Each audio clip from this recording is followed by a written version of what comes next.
All right. Check 1, 2. Can you hear me? All right.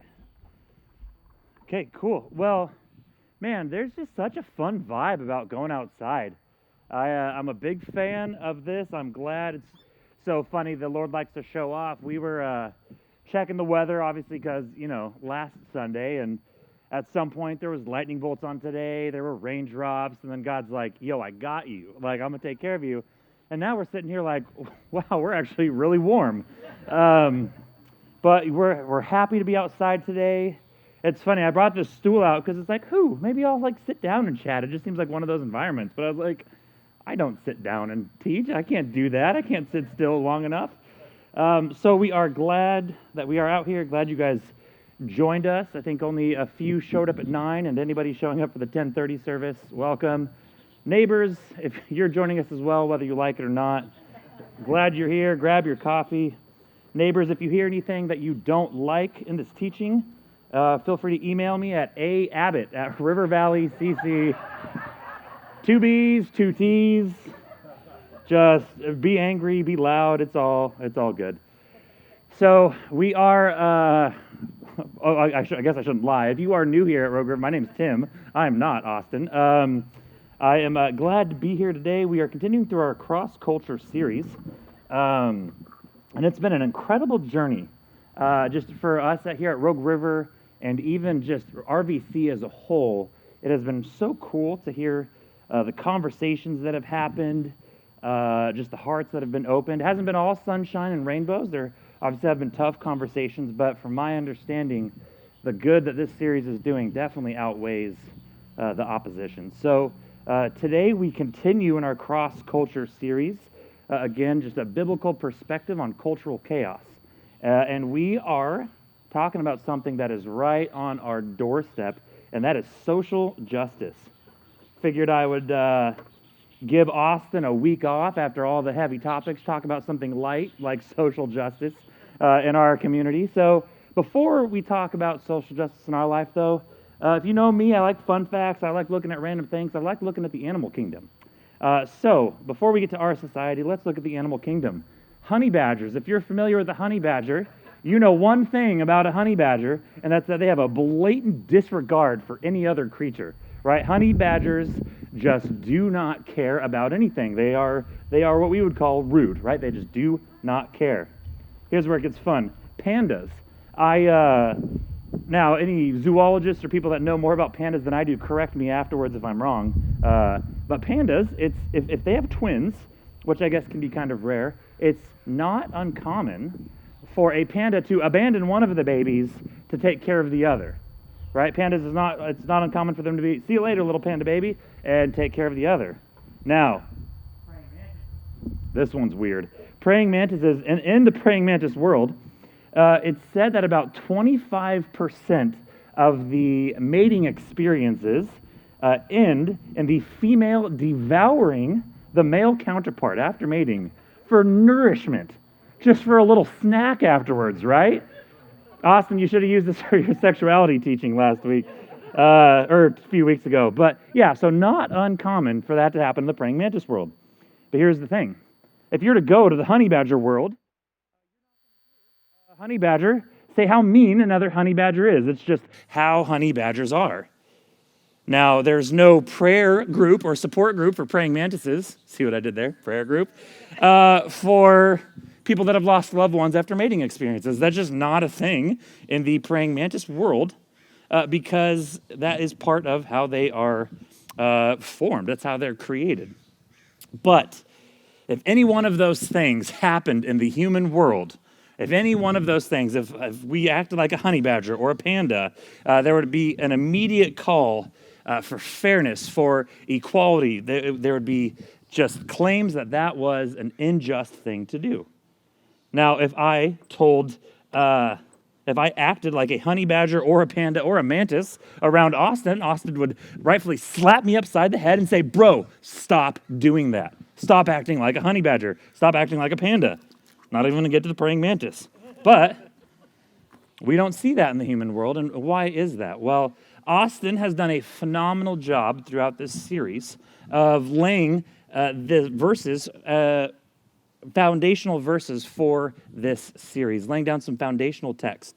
First of which can be found on the first page of your Bible. So if you have your Bibles, which I hope you do, please go to the first page, Genesis 1. We're going to look about 8 verses throughout there in Genesis 1. This is, again, foundational text setting up for this message and continuing setting up for this series. Verse 20, then God said, let the waters swarm with fish and other life. Let the skies be filled with birds of every kind. Verse 21, so God created sea creatures and every living thing that scurries and swarms in the water, and every sort of bird, each producing offspring of the same kind.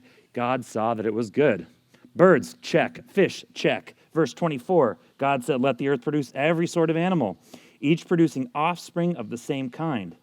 Livestock, small animals that scurry along the ground, and wild animals, and that is what happened. Animals, check. We got birds, we got fish, we got all the other animals. Verse 26, though, then God said, let us make human beings in our image to be like us.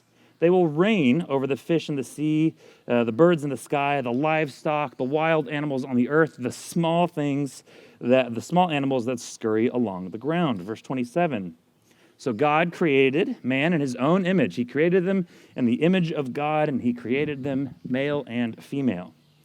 Again, I think you've heard that verse. If you have like your Genesis 1:27 punch card, I think that's 5 weeks in a row now that we've heard throughout this series, because it is foundational that we understand in every topic that God created man, both man and woman, alike in his image. We are intentionally made different from every other creature. That's why we don't act like honey badgers. That's why it's not normal for us to act like praying mantises or pandas. We are created, man and woman, equal in value in the image of God. And we are placed on this earth, again, with the same fairness and value as each other, set to rule and reign by God's definition of good and evil on this earth. Every human is equal to each other here on earth. But you only have to flip the Bible one page. Maybe some of you don't even have to flip the page to find that humans in our sinful nature set out to redefine what good and evil is. We no longer see it through the lens of God, as he so detailedly laid it out for us in the Old Testament. We are very quick to redefine what we think good and evil should be. So flash forward to the here and now. We now perceive good and evil through the lens of our culture, our own faction, our political party, or our echo chamber. And it's a constant revolving door, right? There's some people in today's society that maybe advocated against something 20 or 30 years ago. Now they advocate for the exact opposite thing. Our perception of good and evil has changed and continues to change here on earth. So when it comes to this topic of social justice or justice as itself, it has turned into an absolute mess. It's turned into an absolute mess. I was perusing the internet, never a bad idea, just to kind of see the first definition of social justice that I would come across. And this is what I found. It said, social justice refers to a political and philosophical theory that focuses on the concept of fairness in relations between individuals and society and equal access to wealth, opportunities, and social privileges. So what's the problem? Well, in a country with 320 million people who have been encouraged to think for themselves, which is that alone not a bad thing at all, we've come up with 320 million different combinations of what we think our theory of our concept of social justice should look like, politically and philosophically. Then what has happened is humans have found other people that agree with them and they're similar, and they tag team with them, and they go fight the other people that think the opposite. And guess what we have found? The loudest person or the biggest group seems to win. That is what social justice has turned into. Now remember, this society that does in fact include us, we are not removed from this problem. Some of us can be a part of the problem, or we are trapped in the problem. This society has redefined our principles of good and evil. We have taken the document and we have gone into editing mode, and we have said we can change everything. Humans have a natural propensity to redefine things that God has set before us. Don't believe me? See Adam and Eve, right? Fruit's bad, don't touch it. Well, it's bad to eat. You're not supposed to eat it. Adam and Eve are like, is it though? Like, is it? Right? And they go gobble it up. Now, what we're seeing is this concept of justice being redefined to fit political and philosophical theories that seem to work for our culture. But we're seeing something go completely wrong. We are seeing people, the low, the vulnerable, people that are not being treated fairly, who should be priority number one. We're seeing those people become pawns. We're seeing people, all sorts of people, become taken advantage of, deceived, lied to, tricked. We're seeing people that should be the priority become the steps and a stairway to success and power. At one point, there was a fight for fairness and equality. We humans love to fight. Continue Adam and Eve, their kids just going right at it, killing each other, right? The fight used to be for fairness and equality, but now it just seems like there's a fight for power. But as we look into biblical justice and justice in the eyes of God and how Jesus perceived it, we're going to see that that is not the plan whatsoever. And I would like to inform some of us that social justice is not a concept that's 5 years old. It is actually foundational to our creation. It has been around a lot longer than we have. So that's what we get to talk about this morning under the beautiful sun, beautiful sky. I know it's going to get roasty here in a little bit, so I'm not going to talk for an hour and a half, I hope. But I'm glad that you guys joined us today as we continue into this conversation. So our leadership team at River Valley, Austin, Tani, myself, the other pastors, we went through a book together called Confronting Justice Without Compromising Truth. A very good book. I would write that down if you're into reading, Confronting Justice Without Compromising Truth. The author starts off with this idea that our view of social justice is actually going to be transformed based on how we answer a few questions in our own minds. Those questions are, who is God? What went wrong and how does it get put right? And why does the church exist? Those are three. I think there's actually 12 that they go through, but who is God? What went wrong and how does it get made right? And why does our church exist? I think how we approach topics like social justice will be transformed by how we as individuals answer those questions. Those questions are going to impact directly our worldview. The Bible, though, does give us a pretty clear path how we should be acting in regards to justice. Proverbs 31, 8 and 9. Unfortunately, it's not here up on the screen for you. So I'll try and talk slow. I would say just write the reference down if you can. Verse 8, speak up for those who cannot speak for themselves. Ensure justice for those being crushed. Yes, speak up for the poor and helpless and see that they get justice. Psalm 146 says this in verses 7 through 9. He gives justice to the oppressed and food to the hungry. The Lord frees the prisoners. The Lord opens the eyes of the blind. The Lord lifts up those who are weighed down. The Lord loves the godly. Verse 9, the Lord protects foreigners among us. He cares for the orphans and widows, but he frustrates the plans of the wicked.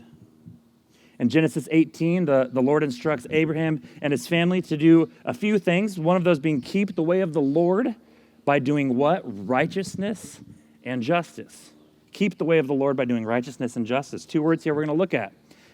My Hebrew is not the best, but the Hebrew word for righteousness is tzedakah, meaning right relationships between people.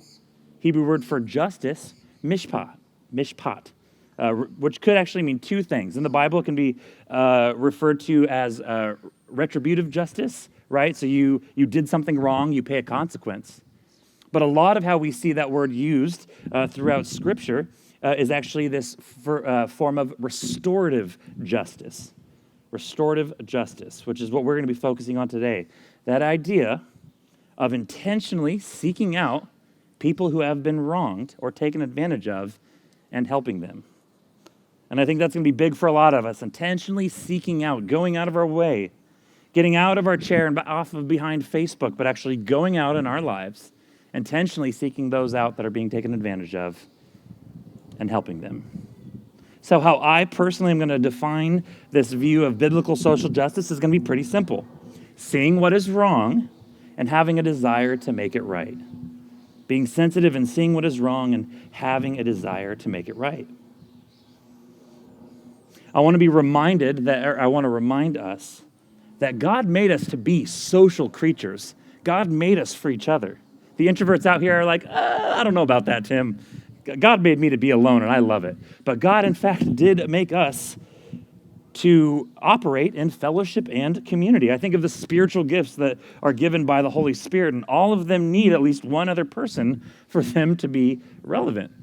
Austin, who I believe has a spiritual gift of teaching, imagine him just sitting in that back room all by himself, and all he does is just teach to himself. Not very effective. I think I have the spiritual gift of serving. Imagine me just setting up one chair in the middle of the yard by myself, just sitting here for me. Well, I served myself. The Holy Spirit gave us these gifts to build up, encourage, and serve each other. So as God instructed Abraham's family, so he instructs us to have a sensitivity to what is wrong and to make it right. I think the thing that overwhelms a lot of us is, man, where do I start? There's so much wrong in this world. Amen. Yes, thank you, Scott, my amen guy back there. So when we compare this idea of biblical justice as we see it, and maybe you don't necessarily agree with how I see it, but you have your own definition. If we were to compare that to what our culture, our society says is social justice, I would say it starts and ends with the concept of fairness and relation between individuals and society.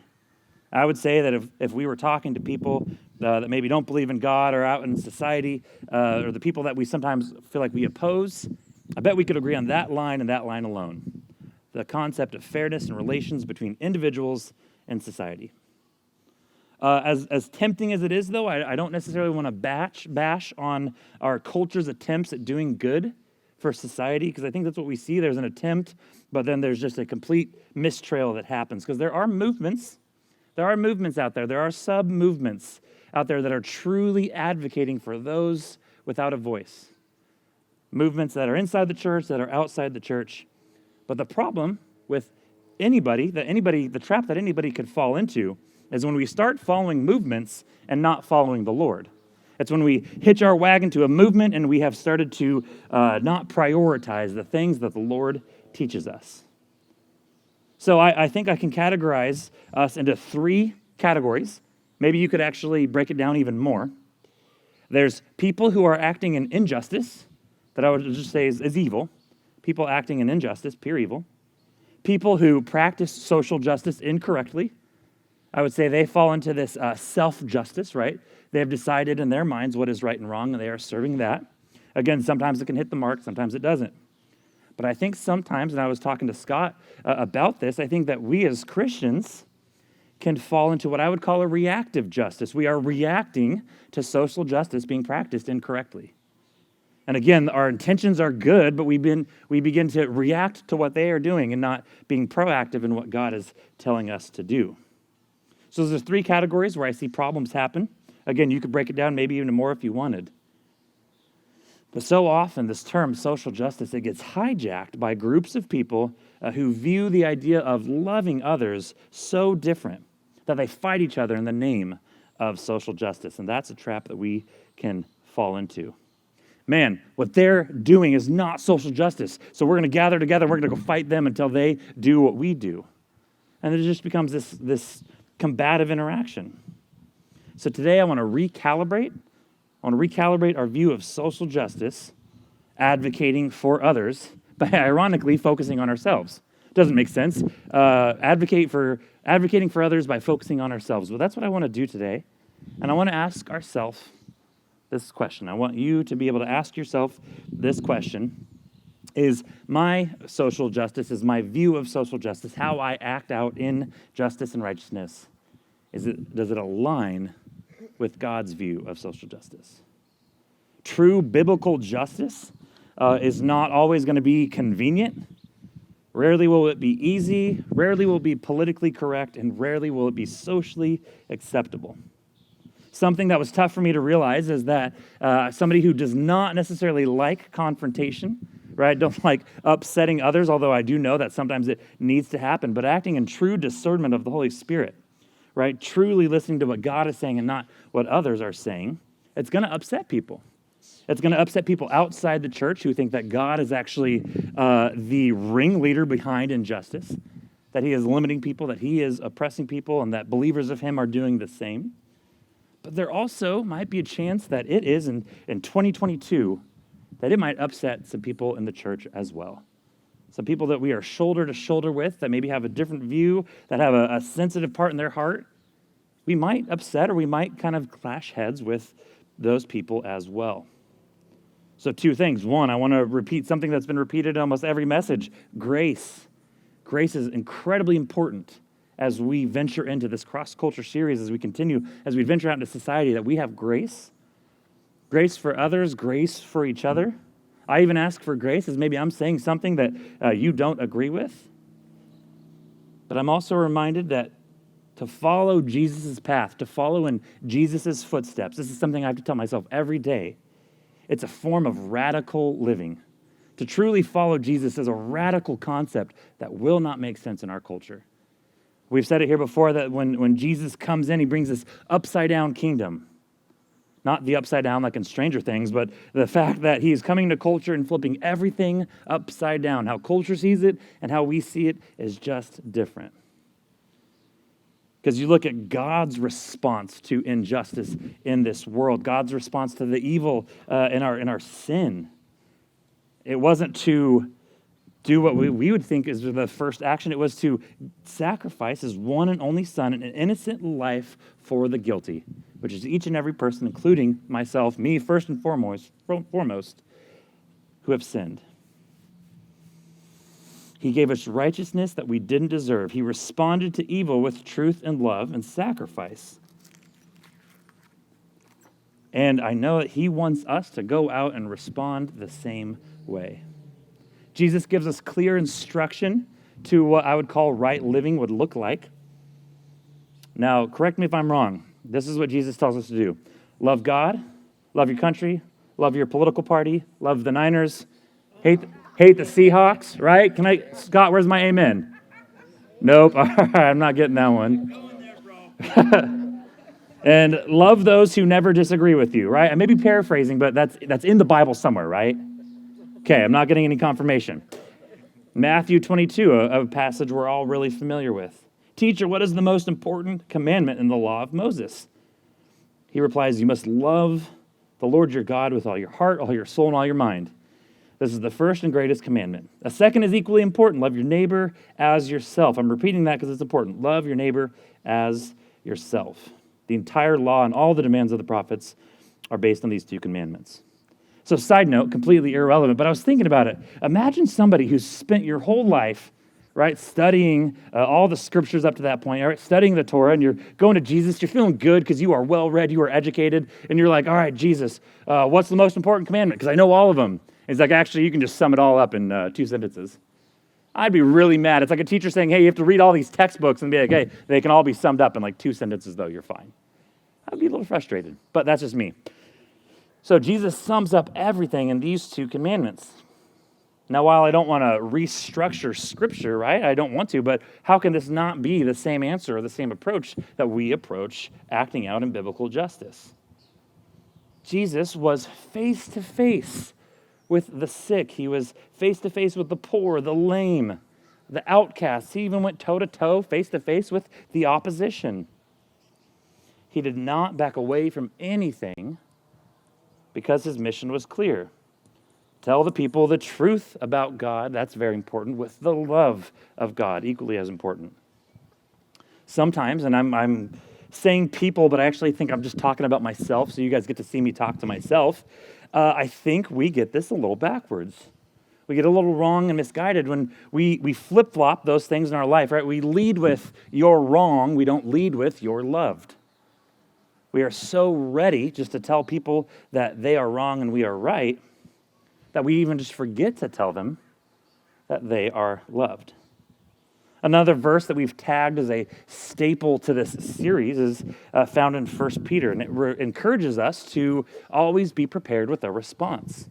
Something else I was back and forthing with Scott about. Again, I think believers, and I don't mean to be a Debbie Downer about believers, but I think we can swing and miss as well.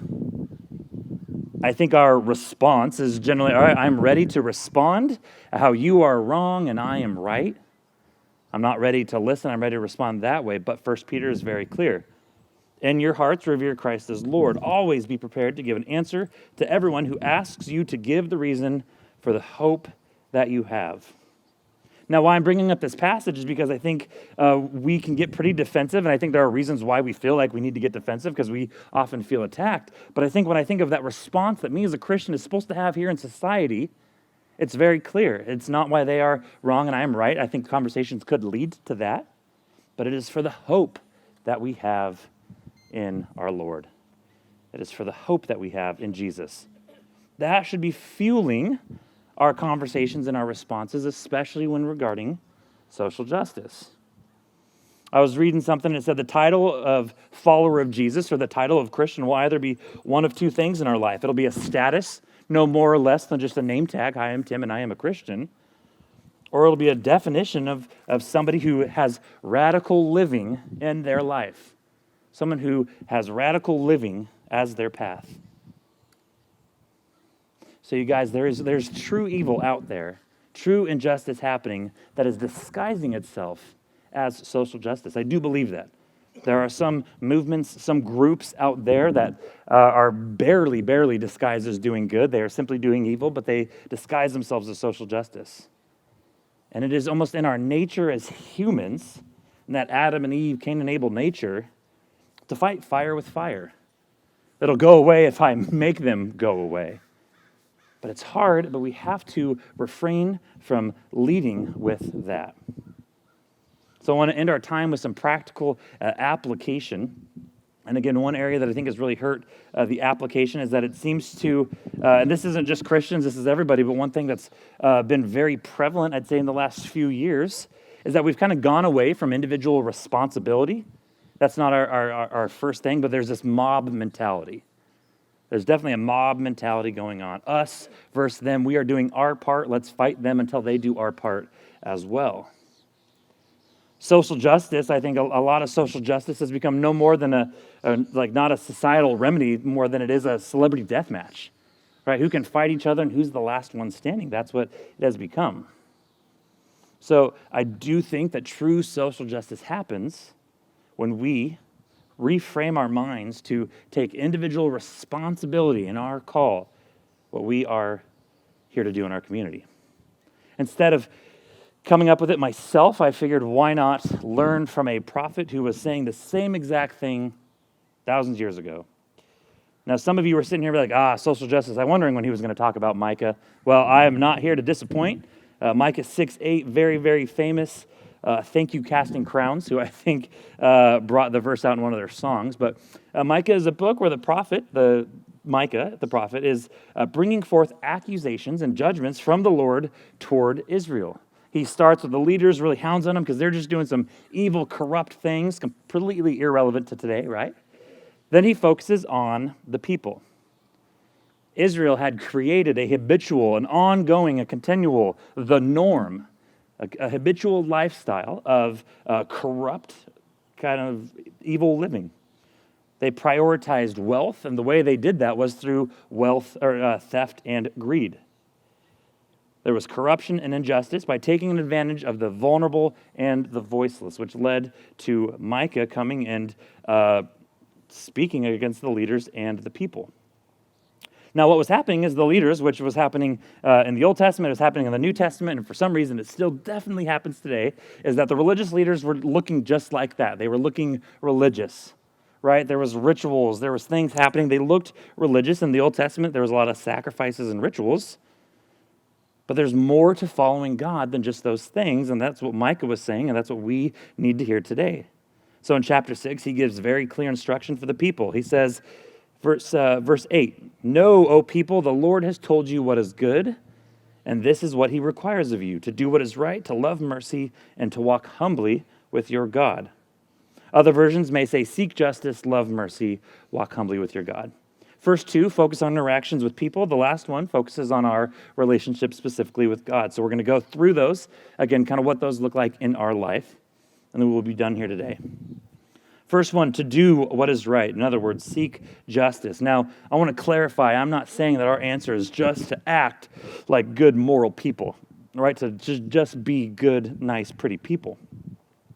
Micah's plea to Israel is that if you truly believe, if you rely on a God that delivered you from the evil that was Egypt, then this will be seen, right? The consequence of that, the response to that, will be a life that wants to do right, that wants to follow the instructions that God has put before us.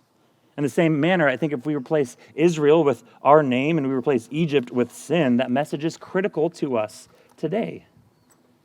To do what is right or to act just is most important for us. It does not mean to merely talk about or think about justice or to get other people to, but it means to actually do the just right thing ourselves. I know for me, I've had a lot more luck when it comes to just anything in life. If I've been a leader, if I tell people to do things and don't do it, they do the right thing for a while, but then they'll just kind of go into their natural ways. But if I tell them and then I do that alongside them, right, it kind of creates this culture around that this is what we are doing. This means acting in a fair, loving way towards people. Now, here's where I catch myself tripping up a lot. If I'm talking to somebody that maybe is a different or opposing demographic, which I do hope that we as believers, we are not necessarily in an echo chamber, but we are actually rubbing shoulders with people that disagree with us. But what happens is that I might be talking to somebody, but in my mind, I have prepared to have a conversation with a person that represents the demographic this person is based on how I see on Twitter or on the news. Right? I might be talking to somebody from the LGBTQ community right in front of me. I haven't said many words to them, but what I'm imagining is one of those loud, really obnoxious people I see on Twitter. If you're not on Twitter, don't get on Twitter. It is a wild, wild ride. But I have decided that I have prepared for this person who I have not had any words with to be terrible. I've prepared that in my mind. Celebrating 8 years of marriage here in August, which seems like forever, but to some of you, it just seems like we're just getting started. But in our marriage, Rach and I, we have this thing where when one of us comes into a discussion with a lot of accusatory assumptions, right? And that doesn't happen in any other marriages, right? Just ours? Right, yeah. Where you come in hot, right? You come in hot, you come in accusing, you come in assuming, and the other person will pause, kind of, hey, deep breath.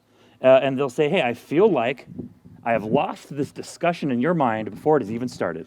I feel like you have prepared something in your mind. You have assumed how I'm going to respond, how I'm going to act, and I have lost this discussion before we have even started. In fact, what was a discussion turned into an argument, and I have lost that before I've even been able to say a word. So that's what we say in our marriage, and I think that can happen sometimes in our life. To do what is right is to not walk into conversations or interact with people assuming the worst, but to walk in, to do our best to act in every situation and every interaction. But Tim, there are some mean people out there, meanie faces as I like to call them, right? Just real meanie faces. I'm sorry, but Jesus, who does instruct us to love our neighbors and love our enemies, oftentimes because those can be the same person, he was killed by his enemies and neighbors, and that alone didn't stop him from justifying that we pass on that. Now, I do want to say, again, I have a footnote, a reference to Scott. I've mentioned him 3 times now. We were talking about this idea that in the social justice, kind of how prevalent it is, that silence really isn't an option anymore. And by that, I mean, like, we can't just be ignorant or act like there's nothing going on, because there definitely is. However, sometimes you will get an interaction, and this could be somebody on the opposite side of the fence and the same side of the fence, but sometimes you have said your piece, and the answer will be then to step away before things get really, really wild. There are some people that are just going to be so far gone that interacting with them, the right thing is actually saying, I've tried, but nothing's going to happen, and then walk away. So I just wanted to throw that. I forgot to put it in my notes, and it was a conversation that Scott and I had at the Seavers barbecue, which, pause real quick, let's give it up for the Seavers. I don't know if we did that when I was, yes. All right, great barbecue, great conversation. So, the wind's telling me that I'm supposed to wrap up here. So second one, to love mercy. So the word mercy here refers to this love or kindness in relationships. You'll see this in God's relationship to us, but it is very important to realize that it is between each other, us and each other as well. It was put this way for me that really kind of opened my eyes. God wants us to be drawn to mercy. He wants us to be drawn to compassion. He wants us to walk through life with our eyes open with an opportunity to express mercy and compassion. My mind immediately went to Jesus in Luke 8. Jesus is moving. His ministry is just really cooking up, right? He is walking through a crowd of people. He's on his way to heal somebody's daughter, the official's daughter. And all of a sudden, a woman comes up and touches his robe. And he's with his disciples. They're just kind of walking through, and he says, "Oh, who touched me?" Disciples are like, Jesus, there's a crowd of people. How do you're the all-seeing one. We don't know. Like, they're just like, what's it matter? And he says, no, somebody intentionally touched me. Finally, the woman who had been dealing with a bleeding kind of health issue for a dozen years, I believe, she breaks down and she pleads with them and she tells them that she was the one. And his response to this woman embodies this idea of mercy and kindness. Again, he's on his way. He's doing something, a lot like a lot of us are doing. We are on a way. We are doing something. And this lady has the audacity to interrupt his schedule to seek healing. And all she does is just touch his robe. And he says, "Daughter, your faith has made you well. Go in peace." We have plans. We have things we do. We have schedules, and that's totally great. But as we're going through that, are we drawn to opportunities for mercy and compassion for others? My answer, sadly, a lot of times is like, wouldn't be the most convenient thing right now, but I guess if I have to, right? I'm just going to be honest, that sometimes is my answer. But I wanted to encourage us to walk through life loving mercy, being drawn to mercy, drawn to compassion. To love mercy adds the thought that to anyone who is in a weaker position due to some misfortune should be delivered or should be addressed not reluctantly, but with a spirit of generosity, grace, and loyalty. I know it's always tough just to hear the answer to such complicated questions like social justice or things that come from that. It's tough to always hear that the answer is Jesus, but the answer is to show mercy as Jesus did. I know we were so, I'm ready to show somebody why I'm right and why they're wrong. And again, I don't necessarily want to completely disregard that, because you will get into discussions through relationship where you maybe have earned the trust of somebody to speak into their lives and vice versa. But right out of the gate, the answer has to be showing the mercy and compassion of Jesus, because that's showing them the one who can truly transform their heart and heal them and make them right, as well as he does to us. Imagine God just kind of looking you face to face, putting his arm on your shoulder and saying, as one of my people, I hope you love mercy, because that is what you received from me. I hope you love mercy.